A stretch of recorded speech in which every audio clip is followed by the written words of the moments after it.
Hello everybody, my name is Jim Stanton and I'm the Vice President of Facility Operations for the Mid-Atlantic region of First Service Residential, and this is Toolbox Tips.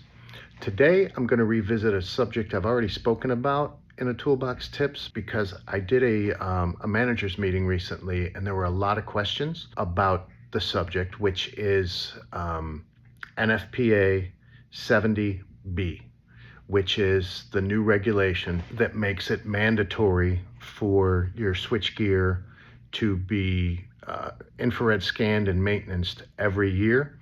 It used to be every 3 years if you had aluminum wire and 5 years if you had copper wire, but now it has changed and the requirement says that it is strongly recommended that it be done quarterly, which would get to be expensive, but mandatory at least annually. Now, with that being said, it wouldn't be as bad as you think, because when you get it done more often, it's very good likelihood that they won't need to do any maintenance afterwards because it's being done so often. Now, the way it works is every time you turn something on, it draws electricity. There's electricity flowing through the wires, and in the panels, and this isn't just the main switchgear now, this is all the panels, you've got connectors in there, and as electricity is flowing, current is flowing through the wires, they're going to heat up, and when you shut them off, then it's going to cool back down again. Through the expansion and contraction, the nut and bolt, and I use that term just to give you a visual of what's happening here,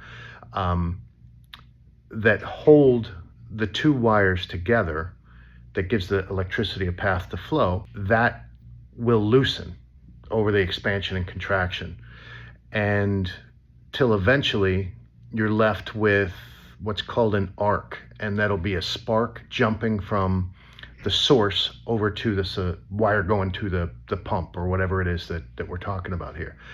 And once that happens, the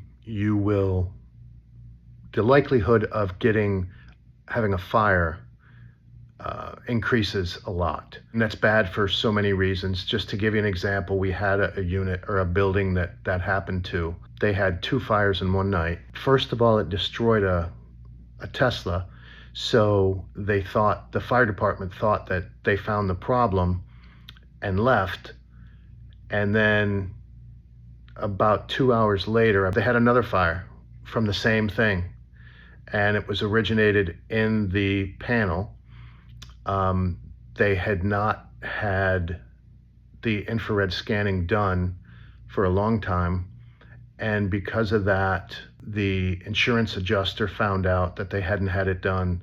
The fire marshal found out that they hadn't had it done. So I doubt very much that it was covered by insurance. Also, the fact that they had to get a generator brought in on the back of a trailer, a tractor trailer. And so it was sitting outside running 24/7. So the neighboring building, the residents there were threatening to sue the board of the building. Unit owners in the building itself that had the fire, they were also threatening to sue their own board because of the noise. There's a noise ordinance down in DC.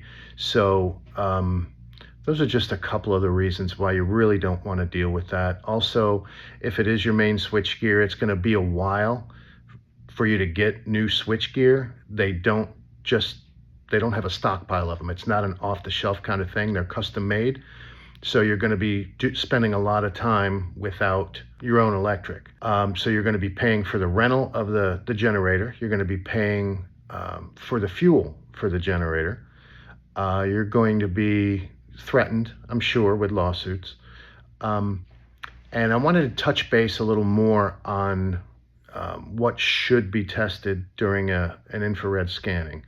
And that is basically everything. Because the probability between a fire in your main switchgear and a fire in something going to even a smaller pump, the pump wins every time.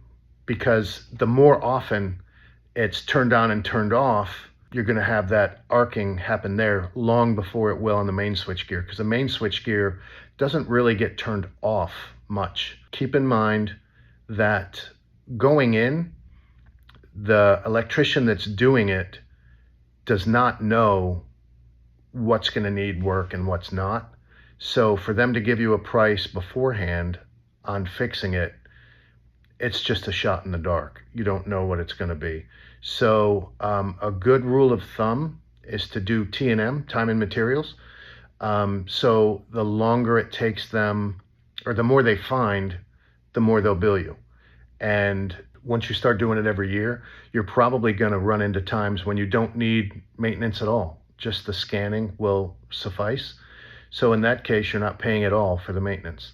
So yes, it's a lot more. Yes, you're going to be paying for more inspections, but the preventive maintenance, the tightening, will go down. If you have any questions, feel free to give me a call, shoot me a text, give me an email, whatever. I'd be glad to help you out. Any of the big electricians can do it. I know Kolb can, I know Hawkins can. Stay safe, stay warm. Bye-bye.